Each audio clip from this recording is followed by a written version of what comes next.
L'objectif de cette journée, c'était de faire une mise à jour sur l'état d'avancement de l'organisation des Jeux Olympiques de la jeunesse Dakar 2026. La première partie de la journée nous a tous permis de voir l'état d'avancement sur les infrastructures qui sont en rénovation, à savoir le stade Iba Mar Diop et la piscine olympique. Dans la poursuite de ces deux visites, nous nous sommes arrêtés à Diamniadio pour voir également les infrastructures qui y sont présentes. L'idée étant que, dans un premier temps, tout le monde puisse identifier les sites de compétition qui sont concernés par les Jeux Olympiques de la jeunesse Dakar 2026. Nous avons terminé par la plage de Sali Ouest, puisque toutes les compétitions d'eau et de plage vont se dérouler sur cette plage.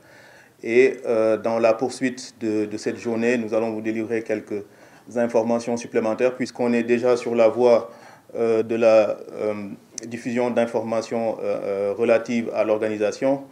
Il y a un certain nombre d'informations qu'on voudrait partager avec vous pour clore cette journée d'information. Donc la première information, c'est la validation du programme des sports pour les Jeux Olympiques de la jeunesse. Elle a eu lieu lors de la commission exécutive du Comité international olympique qui s'est tenue le 4 décembre dernier et qui a permis de fixer définitivement l'ensemble des sports qui sont concernés par les Jeux Olympiques de la jeunesse qui vont se tenir à Dakar. Kabir reviendra un petit peu plus en détail sur les sports et le nombre de compétitions qui sont attendues. Au-delà du programme des sports, nous voudrions également vous faire part d'une très grande première qui va avoir lieu à Dakar 2026. C'est la participation d'une équipe de réfugiés. C'est un événement important puisque c'est la première fois que cela va advenir dans les Jeux Olympiques de la jeunesse. On l'avait déjà vu dans les grands Jeux avec Paris 2024. Mais pour ce qui concerne les Jeux Olympiques de la jeunesse, c'est une grande première. Et Dakar va avoir l'honneur de constituer parmi les délégations qui vont participer aux compétitions une équipe de réfugiés. On a pensé que c'était une information importante à partager. L'autre grande première qui concerne l'organisation des Jeux Olympiques de la jeunesse à Dakar en 2026, c'est que pour la première fois, la tournée de la flamme va aller au-delà des frontières du pays organisateur. Jusqu'à présent, la tournée de la flamme s'est toujours tenue dans le pays qui organisait les Jeux, mais nous avons pu obtenir, avec la collaboration et la compréhension du Comité international olympique, la possibilité d'étendre cette tournée de la flamme dans 3 autres pays africains. C'est un sujet qu'on a défendu assez fortement depuis plusieurs mois, parce qu'on estime que les Jeux Olympiques de la jeunesse ne sont pas que l'affaire du Sénégal, mais que c'est un projet qui concerne toute l'Afrique.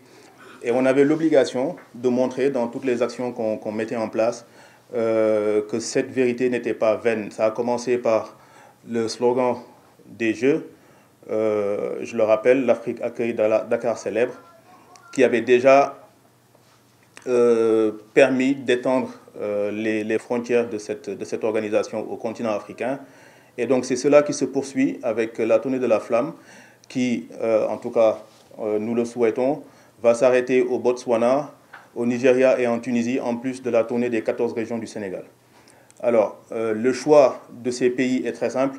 C'est simplement les pays avec qui Dakar était en compétition au moment de la désignation de la ville hôte pour les Jeux Olympiques de la jeunesse de 2026. En réalité, c'était 2022 et c'est devenu 2026 après le report qui est intervenu en 2020.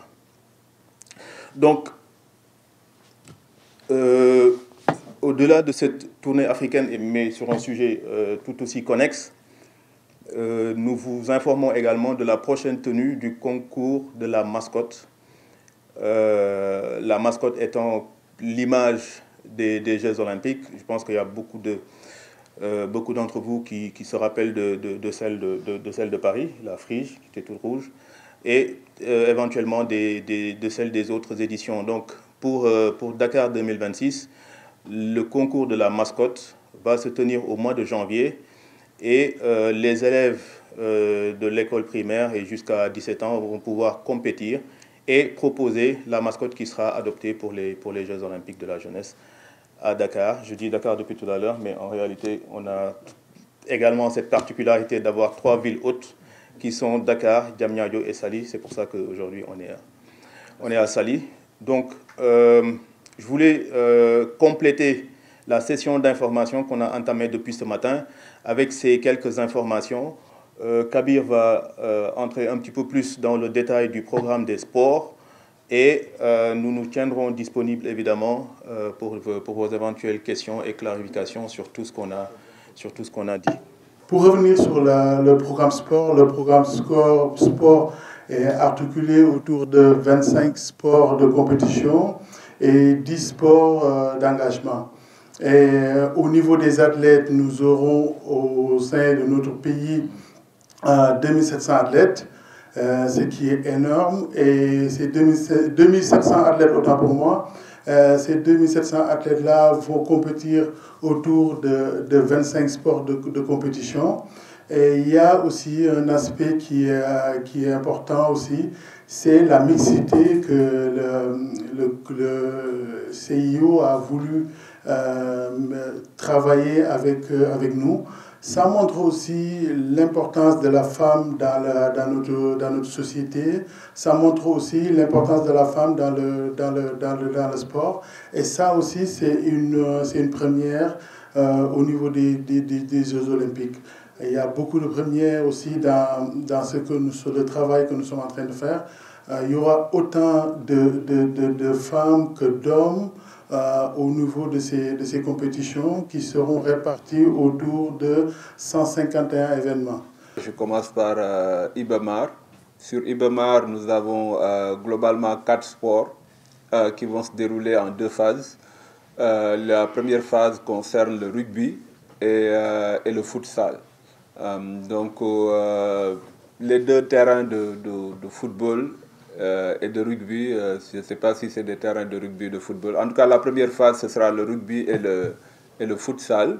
Et dans un deuxième temps, on va faire la boxe au niveau du stade de handball et puis l'athlétisme sur le terrain de football. Donc ça, c'est le programme au niveau de Ibamar. Donc globalement, nous avons 4 sports en 2 phases au niveau de Ibamar. Au niveau de la piscine olympique, nous avons 5 sports sur 2 phases. Donc nous avons sur les 5 sports la natation et le breaking en première phase. Et puis en deuxième phase, nous avons le skateboarding, le baseball et le basket. Donc globalement, en termes de programme sportif, sur Dakar, nous avons les 9 sports sur les 25 qui vont se passer à Dakar. Et pour compléter, donc sur Diamniadio, sur les 4 sites que nous avons, équestre, c'est un stand-alone, donc il y a un seul sport. Abdoulaye Wade, il y a 2 sports, le tir à l'arc et le cyclisme. Et Arena, il y a 2 sports, futsal, donc comme vous voyez, futsal est sur 2 sites, Ibamar et Arena. Et puis la deuxième phase de Arena sera du badminton. Et puis après, vous avez donc les 6 sports qu'on a vus sur Saly. Donc la lutte de plage, le aviron, le beach volley, le beach hand, le triathlon.